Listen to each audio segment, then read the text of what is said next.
Welcome to iDream. నేను మీ journalist అలిమిని. ప్రస్తుతం నాతో మీ AP media chairman Kommineni Srinivas garu ఉన్నారు. రాష్ట్రంలో కొత్తగా జై భారత్ అని జేడి లక్ష్మీనారాయణ ఐపీఎస్ అధికారి సిబిఐ మాజీ జేడి ఒక పార్టీని పెట్టడం జరిగింది. ఈ అంశం మీద ప్రజలు ఒక రకంగా విశేషమైన స్పందన వస్తుందని అందరు భావించారు. కానీ ఆ స్పందన అనేది చాలా తక్కువగా ఉంది. మరో పక్కన అర్ధరాత్రి స్వాతంత్ర ఉద్యమాలు వచ్చిన నేపథ్యంలో తన పార్టీ కూడాను అర్ధరాత్రి ప్రకటించి అందరిలోనూ చర్చకు దారి తీశారు జేడి లక్ష్మీనారాయణ. సార్ నమస్తే. నమస్కారం. నమస్కారం సార్, సిబిఐ మాజీ జేడి లక్ష్మీనారాయణ గారు ఓ పార్టీ స్థాపించారు. అర్ధరాత్రి ఆడది ఒంటరిగా నడిచినప్పుడు స్వాతంత్రం అన్నట్టు ఎవరైతే తనను నమ్ముకుంటారో వాళ్ళందరూ కూడాను అర్ధరాత్రి రావాలని చెప్పి ఆయన వాట్సాప్ మెసేజ్లు పెట్టారు. అర్ధరాత్రే పార్టీని ప్రకటించారు. ఓకే. అంటే యాక్చువల్ గా ఈ పార్టీని అంతకుముందు ఎక్కడో సామర్లకోటలోనో ఎవరో పేరు ద్వారా ఏదో సంథింగ్ లైక్ దట్ ఉంది. ఆయన స్థాపించిన దాన్ని ఈయన టేకప్ చేసినట్లున్నాడు. నేను చదివింది కరెక్ట్ అయితే. బట్ జై భారత్ అనేటువంటి ఒక పార్టీని పెట్టడం ఆయనకు ఆ హక్కు, తప్పేం కాదు. కానీ వాస్తవ పరిస్థితులకు అనుగుణంగా ఉందా లేదా, ఆయన ఎజెండా ఏమిటి, ఆయన ఏ రకంగా ముందుకెళ్ళగలుగుతాడు అనేది చూడాలి. ఇక్కడ కీలకమైన పాయింట్ ఒకటి ఉంది. అదేమిటంటే ఇదే లక్ష్మీనారాయణ గారు జగన్ గారి మీద కేసులు వచ్చినప్పుడు ఆ తర్వాత కానీ ఆయన ఎక్కడికి వెళితే అక్కడ, ఏ ఊరు వెళితే ఆ ఊర్లో పెద్ద పెద్ద తెలుగుదేశం పార్టీ వారు పెద్ద పెద్ద ఫ్లెక్సీలు ఏర్పాటు చేసి స్వాగతాలు సత్కారాలు చేసి వాటన్నిటిని ఈనాడు, ఆంధ్రజ్యోతి, టీవీ5 వీటన్నిటిలోనూ చాలా పెద్ద ఎత్తున ప్రచారం చేసి ఆయనంత నీతిమంతుడు లేడు, ఆయనంత నిజాయితీ పరుడు లేడు, చాలా గొప్ప వ్యక్తి అని ప్రచారం చేశారు. అయితే నేను ఆ రోజు ఒకే మాట చెప్పాను, ఈ రోజు ఒకే మాట చెప్పాను. ఆయన నీతి నిజాయితీలతో నాకు నిమిత్తం లేదు. అది దాని గురించి నేను ఆ జోలికి పోట్లా. కానీ ఆంధ్రప్రదేశ్ నాశనం అవటానికి, ఆంధ్రప్రదేశ్ లో పరిశ్రమలు రాకుండా పోవటానికి సోనియా గాంధీ, చంద్రబాబుతో పాటు లక్ష్మీనారాయణ గారు కూడా బాధ్యులే. వివి లక్ష్మీనారాయణ గారు కూడా, సిబిఐ మాజీ జేడి వివి లక్ష్మీనారాయణ గారు కూడా బాధ్యులే అని నేను నమ్ముతున్నా. దానికి కారణం ఏంటంటే ఈ సోనియా గాంధీ డైరెక్షన్, చంద్రబాబు సూచనల మేరకు ఈయన పెద్ద పెద్ద పారిశ్రామికవేత్తలను అరెస్ట్ చేశారు, పిచ్చి కేసులన్నీ పెట్టి. దాంతో ఏమైంది, మనకి అక్కడ రేపల్లె, చీరాల, బాపట్ల ప్రాంతంలో 13,000 ఎకరాలు సేకరించింది కూడా గత 10 ఏళ్లుగా వృధాగా పడి ఉంది. అదే గనక ఆయన అట్లాంటి నిమ్మగడ్డ ప్రసాద్ని అరెస్ట్ చేయకుండా, అక్కడ పరిశ్రమలకు ఆటంకం కలిగించకుండా ఉన్నట్లయితే ఈ రోజున అక్కడ మరో శ్రీ సిటీ డెవలప్ అయ్యింది. శ్రీ సిటీ ఎంత గొప్పగా ఉందో రాజశేఖర రెడ్డి గారి టైంలో స్టార్ట్ చేసింది, అందరూ చూసి రావాలని నేను చెప్తుంటాను. అలా మరో శ్రీ సిటీ డెవలప్ అయితే ఇక్కడ బోల్డ్ పరిశ్రమలు వచ్చేవి. అవేమీ రాకుండా పోయాయన్నది నా స్పష్టమైన అభిప్రాయం. ఆ రోజు అదే అభిప్రాయపడ్డాను, ఇప్పుడు కూడా అదే అభిప్రాయపడ్డా. ఏమిటంటే పరిశ్రమలు పెట్టే వాళ్ళని అరెస్ట్ చేయడం కాదు, ఎగ్గొట్టి బ్యాంకు లోన్లు ఎగ్గొట్టే వాళ్ళని అరెస్ట్ చేయండి, వాళ్ళ ద్వారా పరిశ్రమలు పెట్టకపోతే అరెస్ట్ చేయండి అనేది నా అభిప్రాయం. సరే, అది ఒక ఆస్పెక్ట్, అది వదిలేసేయండి. ఇప్పుడు అప్పట్లో అంత గొప్పగా ప్రచారం చేసిన ఈ లక్ష్మీనారాయణ గారికి అంత గొప్పగా ప్రచారం చేసిన ఈనాడు, ఆంధ్రజ్యోతి, టీవీ5 వీళ్ళు ఇవాళ ఒక్క వార్త ఇస్తున్నాయండి, ఎంత బుక్ ఇచ్చారండి, మీరు నమ్మండి. నేనైతే ఆశ్చర్యపోయాను. ఇంత బుక్ ఇచ్చి చాలా అన్నట్టుగా సరిపెట్టారు. అక్కడితో ఆగట్లా. టీడీపీ వాళ్ళు కొంతమంది మిత్రులు నాకు వాకింగ్ లో కలిసినప్పుడు వాళ్ళ ఫీలింగ్ చెప్పారు. జగన్ గారే పెట్టించాడంట లక్ష్మీనారాయణ గారిని. ఎంతకంటే ఘోరం ఏమైనా ఉంటుందా? అంటే వాళ్ళు ఏ స్థాయికి దిగజారుతున్నారంటే ఆ పార్టీ అభిమానులనండి కొంతమంది ఏ చిన్న పరిణామం జరిగినా అది దానివల్ల తమకు నష్టం జరుగుతుంటే అనుకుంటే వెంటనే జగన్ గారి మీద, వైసీపీ వారి మీద పడి ఆరోపణ చేయటం, ఇంకోటి చేయటం చేస్తున్నారు. సో ఇక్కడ పాయింట్ ఏంటంటే లక్ష్మీనారాయణ గారికి వాస్తవ పరిస్థితులు అర్థం చేసుకోవాలి. వాస్తవంగా ఏం జరుగుతోంది, ఏది నిజంగా. మొన్న అక్కడ పలాస వెళ్ళి ఆయన మంచిగా మాట్లాడాడు. ఇది గొప్ప విషయం, ఈ కిడ్నీ సెంటర్, ఈ వాటర్ స్కీమ్ తీసుకురావటం అని తప్పేం కాదు.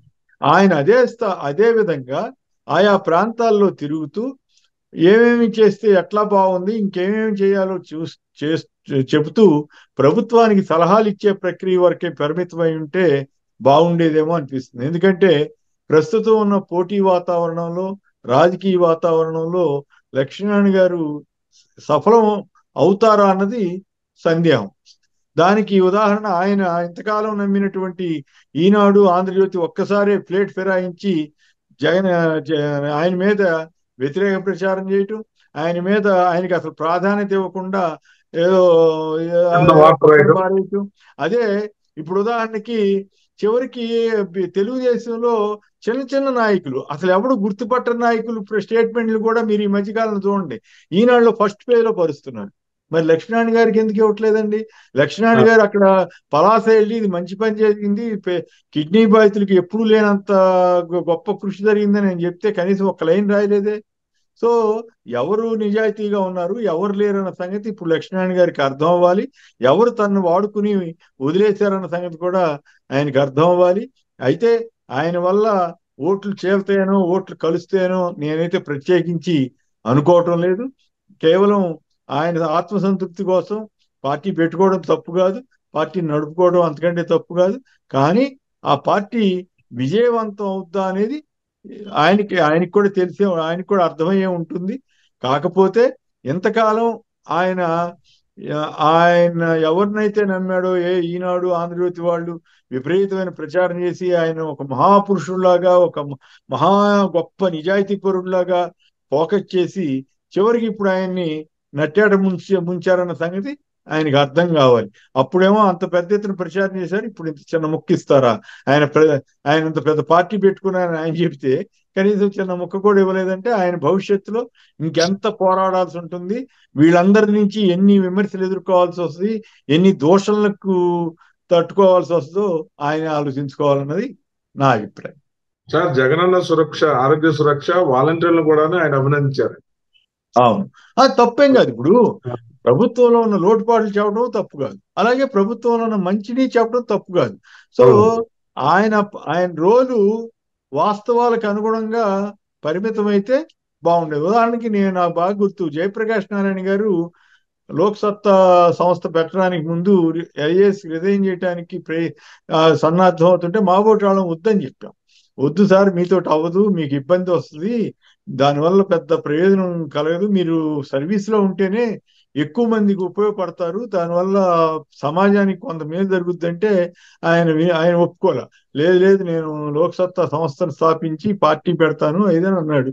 సరే, ఆయన కొంతకాలం పాటు ఒక్క సంస్థగా స్వచ్ఛంద సంస్థగానే నడిపినప్పుడు కాస్త ఇమేజ్ పర్వాలేదు, బాగానే ఉంది. కానీ ఎప్పుడైతే ఆయన రాజకీయాల్లోకి ఎంటర్ అయ్యాడో అప్పుడు అంటే ఆయన శక్తి సరిపోలా. ముందు జనాన్ని మోటివేట్ చేయాలి, జనంలో మార్పు వచ్చేటట్టు చేసిన తర్వాత అప్పుడు సాధ్యం ఉంది. అదేమి కానప్పుడు ఇప్పుడు ఇష్యూస్, ఎలక్షన్స్ ఇవన్నీ కూడా ఎమోషనల్ ఇష్యూస్ మీద నడుస్తూ ఉంటాయి. అంటే దానికి ఏం హేతుబద్ధత ఉండదు, ఎమోషన్స్కి హేతుబద్ధత ఉండదు. ఎందుకు ఓటేశారన్న దానికి అర్థం ఉండదు. ఒక్కోసారి అరే ఈయన గెలవడం ఏంటని అనుకుంటాం మనం, ఒక్కోసారి గెలుస్తుంటారు, దానికి రకరకాల కారణాలు ఉంటాయి. సో అట్లాగే జయప్రకాష్ నారాయణ గారు తర్వాత ఎట్టగొట్ట తను ఒక్కడు ఎమ్మెల్యే గెలవగలిగాడు. ఆ తర్వాత తెలుగుదేశం సహకరిస్తుంది అనుకుని మల్కాజ్గిరి టికెట్ ఇస్తుందేమో అని ఆశించాడు, కానీ అది రాకపోతే అక్కడ పోటీ చేసి ఓడిపోయాడు. సో ఆ తర్వాత కాస్త మొత్తం విషయం అంతా అర్థమైనట్లుంది. మనం అంత పెద్ద పదం వాడకూడదు, కానీ జ్ఞానోదయం అంటారా లేకపోతే వాస్తవ పరిస్థితులను తెలుసుకున్నారో తెలియదు, కానీ బట్ ఇప్పుడు ఆ పార్టీ పరంగా కానీ ఇతరత్ర కానీ ఆ స్థాయిలో పనిచేయకుండా తను ఏదో యూట్యూబ్లో మాట్లాడతా మంచి చెడు రెండు విశ్లేషించుకుంటా ఆయన నడుస్తున్నాడేమో నాకు అనిపిస్తుంది. యాజ్ఞీదిగా అయితే లోక్సత్తా పార్టీని ఇప్పుడు ఆయన పెద్దగా నడుపుతున్నట్టుగా లేరు కదా. అట్లాగే లక్ష్మీనారాయణ గారు కూడా ఆయన ఒక విశ్లేషకుడుగానో లేకపోతే సమాజ హితవు కోరేవాడిగానో ఉండి పరిమితమైతే సరిపోయేదేమో. ఎందుకంటే ఇప్పుడు వర్తమాన రాజకీయాల్లో అంత తేలిక కాదు సక్సెస్ అవటం అనేది. బట్ ముందు ప్రతి ఒక్కరిలోనూ మార్పు తీసుకురాగలిగినప్పుడే అది సాధ్యం అవుతుంది. అంత తప్పితే పెద్ద ప్రయోజనం ఉండకపోవచ్చు అనేది నా సార్. జగన్ గారి కేసులు ఏదైతే వ్యతిరేకంగా పనిచేయబట్టి అప్పట్లో వెల్లో మీడియా అంతా మద్దతు ఇచ్చింది. పార్టీ పెడతానని ఎడిటర్లతో వాళ్ళతో మాట్లాడితే ఆఫ్ ద రికార్డు ఒక ఈనాడు సంథింగ్ ఒక పేపర్ ఆయన అన్నాడంట, చంద్రబాబుతో కలిసి వెళ్ళొచ్చు కదా, ఎందుకు ఇలాంటి పనులు తొగ్గులకు పనులు చేస్తున్నాడు అన్నాడంట. అంటే వాళ్ళు అన్నిటిగా ఉన్నారు చూడండి. అంత ముందేమో అసలు అంత గొప్పవాళ్ళు లేడు అన్నారు, ఇప్పుడు తొగ్గులకు అయిపోయాడా? చెప్పాను కదా, నాతో చంద్రబాబుతో కలిసి పనిచేయొచ్చు కానీ కాదు, నాతో కూడా చివరికి డబ్బులు తీసుకుని పెడుతున్నాడు అని కూడా తెలుగుదేశం వాళ్ళు ఆరోపించేస్తున్నారు. ప్రచారం ఎంత చేస్తున్నారండి. అవునండి. అంటే వాళ్ళు ఎంత కక్షతోటి ఉన్నారో అర్థం అవుతుంది అనమాట. Thank you sir, thank you. మొత్తమే కూడా జేడి లక్ష్మీనారాయణ పార్టీ ఏదైతే పెట్టడం అనేది స్వతంత్ర భారతదేశంలో ఎవరికైనా సాధ్యమే, కానీ ప్రస్తుతం ఉన్న పరిస్థితుల్లో ఒక విజ్ఞత ఉన్న మేధావిగా ఉన్న జేడి లక్ష్మీనారాయణ ఈ పార్టీ రాజకీయాల్లో ఏ మేరకు కూడా రాణిస్తారనేది కొద్ది రోజుల్లో చూసే అంశంగా కూడాను కొమ్మినేని చెప్తున్నారు. రాబోయే రోజుల్లో ఖచ్చితంగా పార్టీ పరంగా సక్సెస్ అనేది పక్కన పెడితే ప్రస్తుతం రాష్ట్రంలో గాని ప్రతిపక్షాల్లో గాని ఉన్న సమస్యలు, అలాగే వారి చెప్పే మాటల్లో యథార్థం ఎంత అనేది కూడాను ఇటువంటి మేధావులు బయటకు వచ్చి చెప్తే బాగుంటుందని కూడాను చెప్తున్నారు కొమ్మినేని.